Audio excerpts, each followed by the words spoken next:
Qu'est-ce que le réveil spirituel? Effet de mode, slogan religieux, pourquoi entendons-nous parler de réveil partout aujourd'hui? C'est ce que nous allons voir dans cette vidéo. C'est parti. Bonjour, je suis Elie David Domingos, pasteur, artiste et écrivain. Ici, je te parle de vivre un réveil authentique, je te parle de marcher par la foi chaque jour et je t'aide à entrer dans ta destinée prophétique. Pour ne manquer aucune de nos vidéos, je t'invite à liker, à commenter, à partager, mais surtout à t'abonner en cliquant sur la petite cloche pour être à l'affût de toutes nos vidéos. Le réveil, c'est un mot que nous entendons de plus en plus, surtout dans notre génération. Mais qu'est-ce que le réveil spirituel? Voici comment je définis le réveil. Premièrement, c'est lorsque nous avons une relation intime avec le Saint-Esprit. Deuxièmement, c'est lorsque nous manifestons la toute-puissance de Dieu. Troisièmement, c'est lorsque nous répondons à l'appel de Dieu, c'est lorsque nous accomplissons la volonté parfaite de Dieu. Avant d'aller plus loin, j'aimerais partager avec toi un texte. Certainement que tu connais ce texte. Mais ensemble, nous allons voir la profondeur de ce texte pour comprendre le réveil. Actes chapitre 1, le verset 8 nous dit « Mais vous recevrez une puissance, le Saint-Esprit survenant sur vous, et vous serez mes témoins à Jérusalem, dans toute la Judée, dans la Samarie et jusqu'aux extrémités de la terre. » Waouh! Quel texte merveilleux! Ici, c'est Jésus-Christ qui s'adresse à ses disciples. Et il leur donne plusieurs choses en un seul texte. Nous allons voir étape par étape tout ce que Jésus est en train de dire et nous pourrons comprendre le réveil. La première des choses que nous voyons dans ce texte, c'est que c'est Jésus qui parle. Donc, la première chose que nous devons retenir, c'est que la personne qui donne le réveil, c'est Jésus-Christ. Bien évidemment, une personne répond à l'appel, une personne prie pour le réveil, une personne est comme cet élément déclencheur entre le ciel et la terre pour qu'un réveil puisse éclore. Mais la personne qui donne le réveil, c'est Jésus-Christ. La deuxième chose que nous voyons, c'est que Jésus parle de beaucoup de choses. Il dit, vous recevrez une puissance quand le Saint-Esprit viendra et vous serez mes témoins. La première chose lorsqu'on parle de réveil, c'est de comprendre qu'il faut qu'il y ait une intimité avec le Saint-Esprit. Jésus dit, vous recevrez une puissance quand le Saint-Esprit viendra. Alors tout de suite, nous devons comprendre que le Saint-Esprit n'est pas une puissance. Pas du tout. Jésus nous demande d'être en intimité avec le Saint-Esprit pour vivre la puissance. Donc la première étape de tout réveil, c'est l'intimité avec le Saint-Esprit. On ne peut pas parler de réveil sans le Saint-Esprit. C'est impossible. Pour qu'il y ait manifestation du réveil ou identification de réveil, on doit absolument retrouver le Saint-Esprit à l'intérieur. D'ailleurs, dans tous les réveils que nous pouvons voir dans l'histoire, le début part toujours d'une découverte du Saint-Esprit. Alors, lorsque nous retournons dans la parole de Dieu, nous pouvons aller par exemple dans Joël chapitre 2, le verset 28. Allons-y ensemble. La Bible nous dit « Après cela, je répandrai mon esprit sur toute chair. Vos fils et vos filles prophétiseront. Vos vieillards auront des songes et vos jeunes gens des visions. Même sur les serviteurs et les servantes, dans ces jours-là, je répandrai mon esprit. » Waouh! Exceptionnel. Nous sommes en train de voir ici Dieu promettre un temps de réveil à son peuple. Mais la chose qu'il dit, il fait une relation entre ce qui va se passer et le Saint-Esprit. Il est en train de dire que toutes ces choses se passeront seulement quand je répandrai mon esprit. D'ailleurs, dans Actes chapitre 2, nous voyons un très grand réveil que nous appelons tous la Pentecôte. C'est le plus grand réveil de l'histoire. Quand Pierre prend la parole, il explique que ce que vous êtes en train de voir aujourd'hui, c'est ce qui a été prophétisé par Joël. Il est en train d'expliquer qu'il faut que le Saint-Esprit arrive. Il faut que le Saint-Esprit soit là. Il faut qu'il y ait, n'est-ce pas, cette effusion de l'Esprit pour que nous puissions vivre de grandes choses avec Dieu. Donc, nous comprenons que la première étape de tout réveil, c'est, n'est-ce pas, l'intimité avec le Saint-Esprit. Pour que vous puissiez vivre un réveil authentique, vous devez être un ami du Saint-Esprit. Vous devez créer une relation avec le Saint-Esprit. Vous devez être intime au Saint-Esprit. Alléluia, gloire à Dieu. Vous ne pouvez pas vivre de réveil sans le Saint-Esprit. C'est totalement impossible. Vous devez avoir cette relation avec le Saint-Esprit. Et c'est ce que Jésus dit dans Actes chapitre 1, le verset 8, il dit, le Saint-Esprit viendra d'abord. D'ailleurs, Jésus préparait ses disciples à cela. Dans Jean chapitre 14, Jean chapitre 15, Jean chapitre 16, nous voyons Jésus faire, n'est-ce pas, des cours sur le Saint-Esprit, des masterclass du Saint-Esprit. Il explique qui est le Saint-Esprit, pourquoi le Saint-Esprit, quand le Saint-Esprit. Jésus met l'emphase sur la personne du Saint-Esprit parce qu'il ne peut pas y avoir de réveil sans lui. Alors, vous allez me dire, mais pasteur, pourquoi le Saint-Esprit doit venir si c'est Jésus qui donne, n'est-ce pas, le réveil? C'est une excellente question et je vous remercie d'avoir posé cette question. Jésus est clair. Dans Jean chapitre 14, le verset 12, il nous dit ceci. En vérité, je vous le dis, celui qui croit en moi fera aussi les œuvres que je fais, et il en fera de plus grandes, parce que je m'en vais au Père. Ce qui m'intéresse dans ce texte, c'est la fin du texte. Je m'en vais au Père. Pourquoi nous avons besoin du Saint-Esprit? Simplement parce que Jésus-Christ n'est plus sur la terre physiquement. Personne ne peut mieux accomplir la volonté de Dieu que Jésus. Il a été envoyé pour ça. Il le dit lui-même. Je suis venu faire la volonté de mon Père. À chaque fois dans les Écritures, il y a, n'est-ce pas, cette référence de Jésus qui dit « Je fais la volonté de mon Père, je fais ce que j'ai vu chez mon Père ». Jésus est en train d'expliquer que la personne appropriée pour faire la volonté de Dieu, c'est moi. Mais le problème est que Jésus n'est plus là. Jésus n'est plus sur la terre, en tout cas physiquement. Alors, il nous a promis le Saint-Esprit. Il a envoyé l'Esprit. Oh, alléluia. Il a accompli sa promesse depuis Actes chapitre 2 à la Pentecôte. Jésus nous a envoyé le Saint-Esprit. Jésus a envoyé l'Esprit de Dieu. Donc, il n'est plus là physiquement, mais par son Esprit, il est avec nous. Oh, gloire à Dieu. Est-ce que nous pouvons prendre un temps pour dire merci à Jésus-Christ pour le Saint-Esprit? Oh, nous te bénissons, Seigneur. Nous te glorifions, Père de gloire. Nous élevons ton nom parce que tu as accompli ta promesse. Tu nous as donné le Saint-Esprit. Alors, le Saint-Esprit est important parce que Jésus nous a laissé l'Esprit pour accomplir, n'est-ce pas, sa volonté. Il n'est plus là. Il le dit, celui qui croit en moi pourra faire ce que j'ai fait. Celui qui croit en moi pourra faire les exploits que j'ai faits. Et il pourra même faire de plus grandes choses.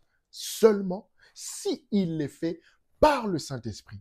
Donc, le Saint-Esprit est important pour nous, pour connaître Jésus, pour faire la volonté de Jésus, pour marcher dans les voies de Jésus. Voyez-vous, si vous n'êtes pas en intimité avec le Saint-Esprit, vous ne pouvez pas faire la volonté de Dieu. Vous ne pouvez pas accomplir la volonté de Dieu. Vous ne pouvez même pas être un chrétien, j'allais dire, efficace. Donc, nous avons absolument besoin du Saint-Esprit. J'aimerais vous le dire comme ça. Ce n'est pas une option. On ne peut pas faire sans le Saint-Esprit. Non, nous avons absolument besoin du Saint-Esprit. Donc, la première étape du réveil, c'est la relation avec le Saint-Esprit, l'intimité avec le Saint-Esprit. Que le Saint-Esprit soit notre ami. Oh, gloire à Jésus. Que le Saint-Esprit soit notre ami, que le Saint-Esprit soit notre intime, que le Saint-Esprit, n'est-ce pas, nous puissions être le plus proche de lui, parce que sans lui, nous n'arriverons à rien faire.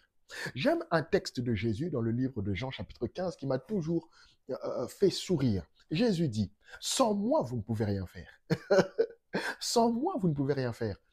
Alors, puisqu'il nous a laissé le Saint-Esprit, nous pouvons également dire, sans le Saint-Esprit, nous ne pouvons rien faire. Gloire à Dieu. Sans le Saint-Esprit, nous ne pouvons rien faire. C'est la première étape, être en relation avec le Saint-Esprit. La deuxième étape, nous retournons dans notre texte, n'est-ce pas, de Actes chapitre 1, le verset 8, Jésus dit, vous recevrez une puissance. Oh, alléluia, gloire à Dieu.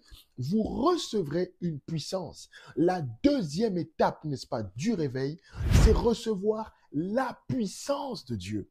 Oh, gloire à Dieu. Je pourrais passer une vidéo entière à vous parler que de cela. La puissance de Dieu. Écoutez, quand on parle de la puissance, il y a beaucoup de choses à dire. J'aimerais épingler quelques petites choses. La première des choses, Jésus dit, vous recevrez une puissance. Pourquoi? Pour marcher avec moi. Écoutez, chers frères et sœurs, ne soyons pas dupes. La vie sur la terre sans Jésus-Christ est beaucoup trop difficile. Il y a le péché, il y a la convoitise, il y a les tentations, il y a les réalités simplement de ce monde. Si nous n'avons pas la puissance de Dieu dans notre vie, nous ne pouvons pas marcher avec Dieu. Personne ne peut vaincre le péché par lui-même. Personne ne peut résister à la tentation par lui-même. Personne, n'est-ce pas, ne peut vivre des exploits avec Dieu par lui-même. Il nous faut absolument cette puissance qui vient d'en haut, que cette puissance descende sur nous, que cette puissance nous remplisse, nous revêtisse pour pouvoir tenir tête au diable, pour pouvoir tenir tête, n'est-ce pas, aux tentations. Écoutez, je ne suis pas en train de vous rabaisser, mais sans le Saint-Esprit, vous ne pouvez absolument pas vaincre le péché. Jésus-Christ a remporté la victoire à la croix. Jésus-Christ a remporté la victoire sur le péché à la croix. Et il nous a donné cette victoire. Oh, alléluia. J'aime souvent le dire. Je suis plus que vainqueur. Je suis victorieux. Mais écoutez, vous êtes un champion qui remet sa ceinture constamment en titre. Qui remet constamment sa ceinture, n'est-ce pas, en jeu. Qui remet constamment sa ceinture, n'est-ce pas, pour qu'on puisse le défier. Oui, et c'est ce que Satan fait tous les jours. Il sait que vous avez la victoire. Satan n'est pas ignorant de cela, puisque c'est lui qui a été battu. Il sait que vous avez la victoire. Il sait que vous êtes plus que vainqueur. Mais chaque jour, il viendra tester votre victoire. Chaque jour, il viendra tester votre connaissance de cette victoire-là. Et si vous n'avez pas la puissance de Dieu dans votre vie, vous ne pourrez pas vaincre le diable. La Bible le dit, Satan a été jeté, il est descendu sur la terre avec une ardente colère, Et la seule personne qui pouvait le vaincre sur cette terre, c'est Jésus-Christ. Oh, alléluia! Est-ce qu'on peut acclamer le Seigneur ensemble? Est-ce qu'on peut acclamer le Seigneur parce qu'il nous a donné la victoire? Il est venu sur la terre, il est parti à la croix, son sang a coulé. L'eau et le sang sont sortis, n'est-ce pas, de son corps. Oh, gloire à Dieu, alléluia. Les clous dans ses mains, dans ses pieds, dans son côté, bien-aimé. Oh, la couronne d'épines. Oh, alléluia. La mort jusqu'au tombeau, tout cela pour nous donner la victoire. Alléluia. Gloire à Dieu. Il nous a donné la victoire. Jésus est venu nous donner la victoire. Est-ce que tu peux le dire? Jésus est venu me donner la victoire. Alléluia. Oh, ça me remplit de joie. Jésus-Christ est venu me donner la victoire. Alors, il a remporté la victoire. C'est fait. C'est fait. Nous sommes victorieux. Mais Satan est un mauvais perdant. Satan est un mauvais perdant. Alors, tous les jours, il viendra tester. Tous les jours, il voudra une revanche. Tous les jours, il viendra remettre en cause ce qu'il a subi à la croix.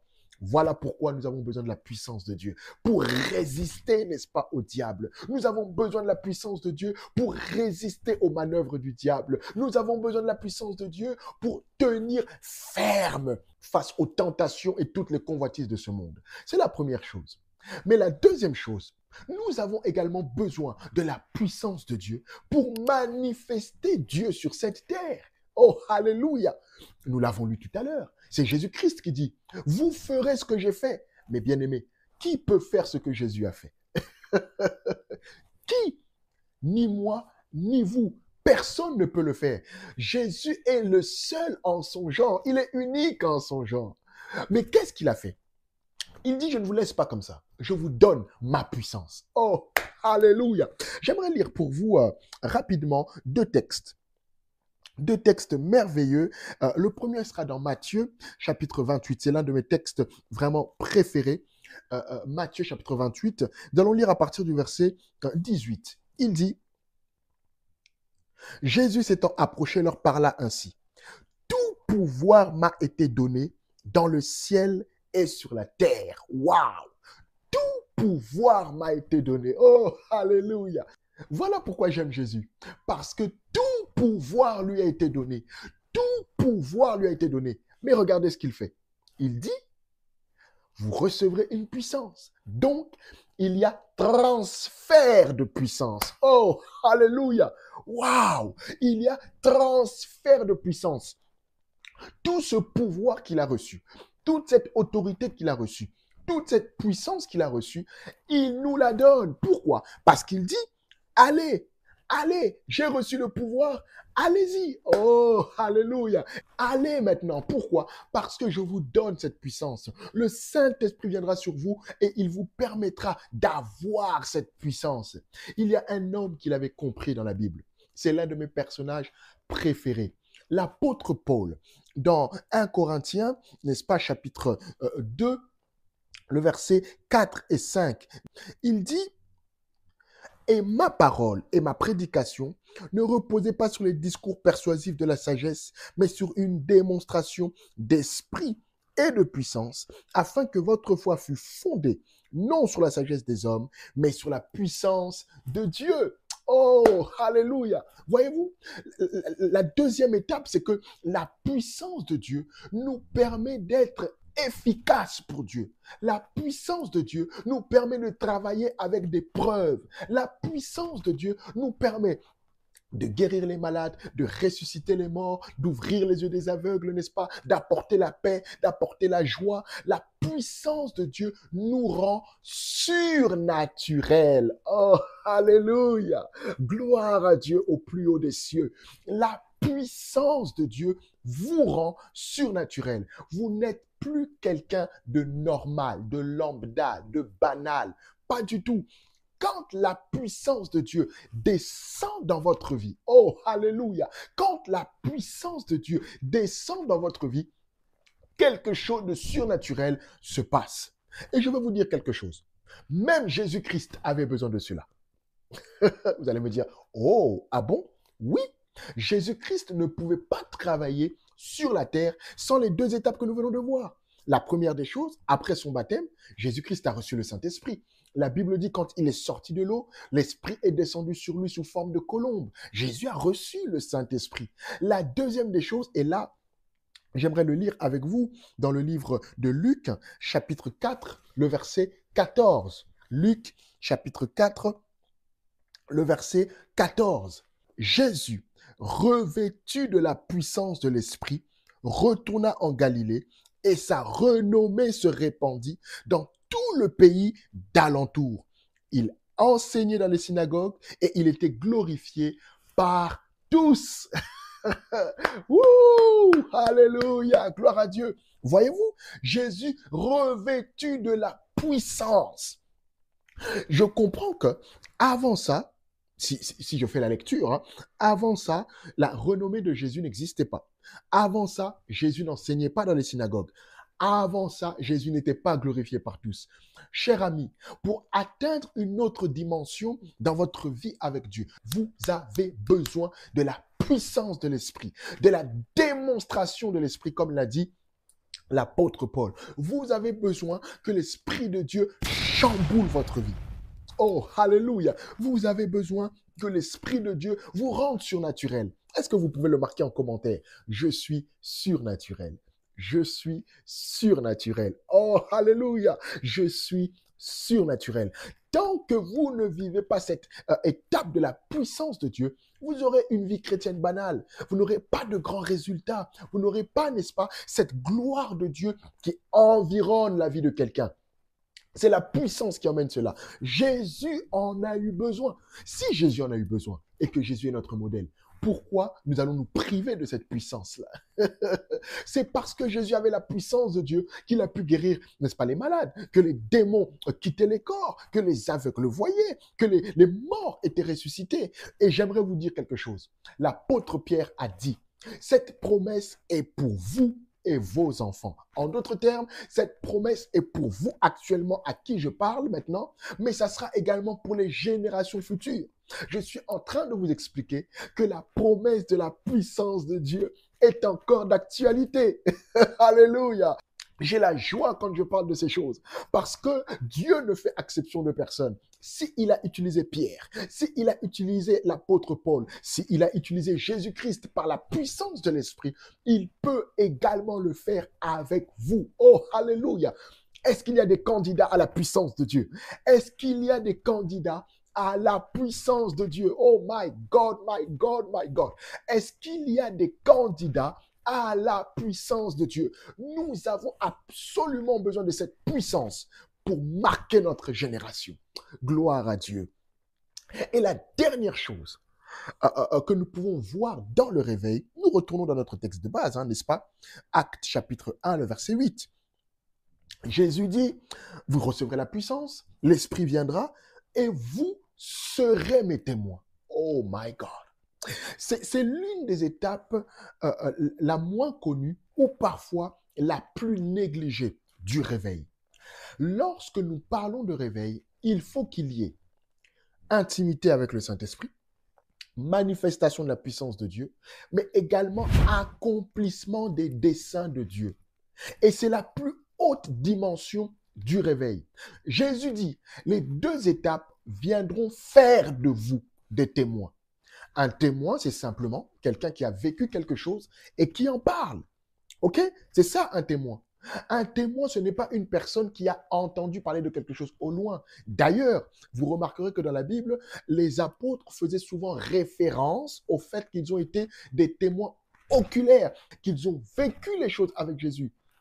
Les apôtres faisaient souvent mention de cela, qu'ils ont vécu les choses avec Jésus. Le témoin, c'est celui qui a expérimenté quelque chose personnellement, j'insiste bien, quelque chose personnellement. Est-ce que vous comprenez? Et Jésus nous fait vivre les deux premières étapes pour être des témoins afin d'accomplir sa volonté sur la terre. Alors, lorsqu'on parle d'accomplir les desseins de Dieu en tant que témoin, ça ne veut pas dire seulement prêcher. Non, l'erreur se trouve là. En temps de réveil ou lorsqu'il y a éclosion du réveil, lorsqu'il y a manifestation du réveil, les enfants de Dieu deviennent des témoins qui se déploient dans tous les secteurs d'activité. Alléluia! Voilà pourquoi je suis heureux que Jésus n'a pas dit « vous deviendrez pasteur, vous deviendrez enseignant, vous deviendrez évangéliste, vous deviendrez diacre, vous deviendrez... » Non, Jésus dit témoin. Ça veut dire que je peux être un banquier témoin. Oh, alléluia!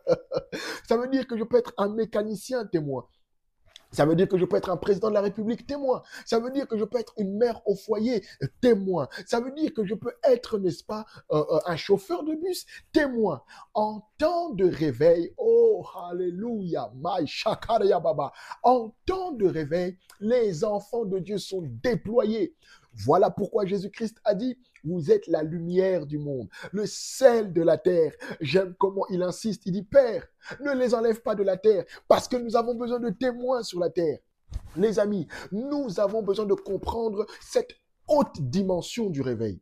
Quand nous sommes en temps de réveil, on ne regarde plus qui fait quoi. On se laisse emporter par la mouvance de l'esprit. Alléluia. En temps de réveil, un enfant peut être un canal. En temps de réveil, une maman peut être un canal. En temps de réveil, un homme peut être un canal. En temps de réveil, une famille peut être un canal. D'ailleurs, vous le verrez dans la parole de Dieu, dans Actes chapitre 8, en temps de persécution, les enfants de Dieu étaient dispersés et ils parlaient de Jésus. Oh, alléluia, gloire à Dieu. Écoutez, j'aimerais vous faire comprendre cela.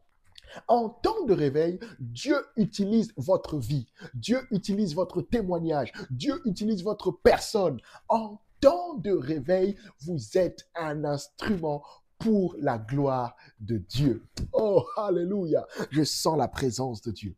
Je sens la gloire de Dieu. Je sens que le Seigneur veut que vous puissiez expérimenter, n'est-ce pas, un réveil dans votre vie. Dans Actes chapitre 1, le verset 8, Jésus s'adressait à ses disciples. Waouh! Ça veut dire qu'avant que vous puissiez entrer dans tout ce que nous avons vu aujourd'hui, vous devez être disciple de Jésus-Christ. J'aimerais vous donner cette opportunité. Si vous n'avez jamais accepté Jésus dans votre vie, ou peut-être vous l'avez accepté, mais vous sentez comme un ralentissement dans votre vie avec lui. J'aimerais que vous puissiez faire cette prière à haute voix avec moi. Seigneur Jésus, j'ai entendu ta parole. Elle a touché mon cœur. Voilà pourquoi maintenant, je prends la décision de te suivre. Je confesse de ma bouche que tu es Jésus, mon Seigneur et mon Sauveur. J'ouvre mon cœur au Saint-Esprit et j'accepte de marcher avec lui jusqu'à la fin de mes jours. Je renonce au péché, je renonce à la vie passée. Au nom de Jésus-Christ. Amen. Félicitations à vous qui venez de faire cette prière, parce que maintenant, vous faites partie des disciples de Jésus-Christ. Je vous invite à nous écrire dès maintenant à l'adresse qui s'affiche afin que nous puissions vous envoyer une brochure gratuite qui vous aidera dans vos premiers pas avec Jésus-Christ. Oh, merci Seigneur.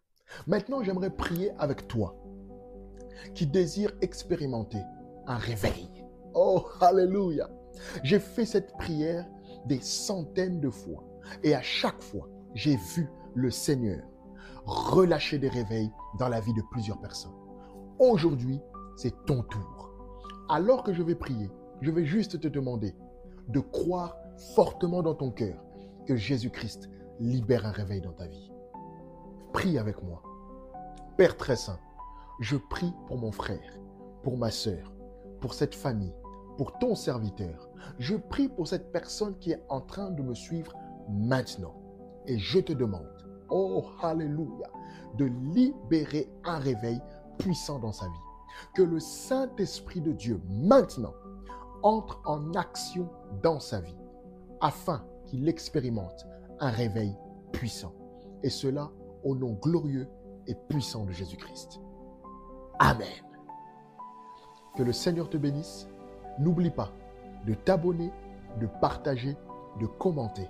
Et on se voit à la prochaine vidéo. Sois béni.